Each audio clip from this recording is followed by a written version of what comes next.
আমরা এই মুহূর্তে আছি সুনামগঞ্জ 3 আসনের জগন্নাথপুর এলাকা। এখানে যে প্রবাসী অধ্যুষিত এলাকা, এখানে একজন প্রার্থী রয়েছেন সুনামগঞ্জ 3 আসনের যে মনোনয়ন বাংলাদেশ জাতীয় পার্টির যে মনোনীত প্রার্থী, যিনি কাঁঠাল মার্কা নিয়ে সুনামগঞ্জ 3 আসনে নির্বাচন করছেন।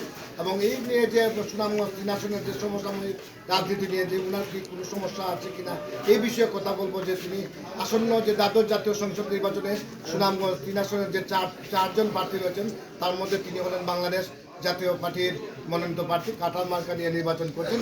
আমরা ওনার সাথে কথা বলবো। তিনি হলেন সুনামগঞ্জ 3 আসনের যে কাঁঠাল মার্কার মনোনয়ন প্রত্যাশী মোহাম্মদ মকবুল হোসেন।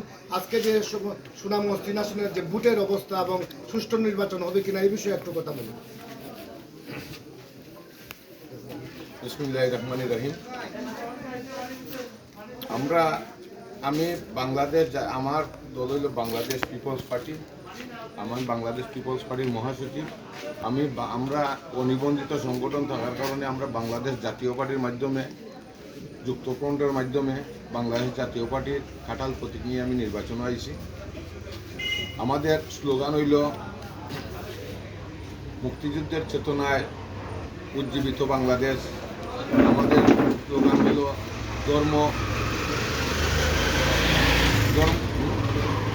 ধর্মীয় মূল্যবোধের বিশ্বাসী। আমরা উদার গণতন্ত্রে বিশ্বাসী। এই গণতন্ত্র রক্ষার স্বার্থে আমরা এই নির্বাচনে আইছি, যাতে সুষ্ঠু নির্বাচনে আমাদের নির্বাচন কমিশন আশ্বাস দিয়েছে সুষ্ঠু নির্বাচন হবে, এবং প্রশাসনও আমাদের সম্পূর্ণ আশ্বাস দিয়েছে যে নির্বাচন সুষ্ঠু হবে।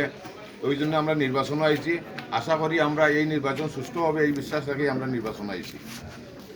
এখন জনগণ আমার প্রতি খুব সন্তুষ্ট, এবং জনগণ যেভাবে আমাকে আঁকড়াইয়া ধরছে, আমার বিশ্বাস এই নির্বাচনে সুষ্ঠু নির্বাচন হলে এই সুনামগঞ্জ 3 আসনের জনগণ কাঁঠাল প্রতীকে ভোট দিয়ে আমাকে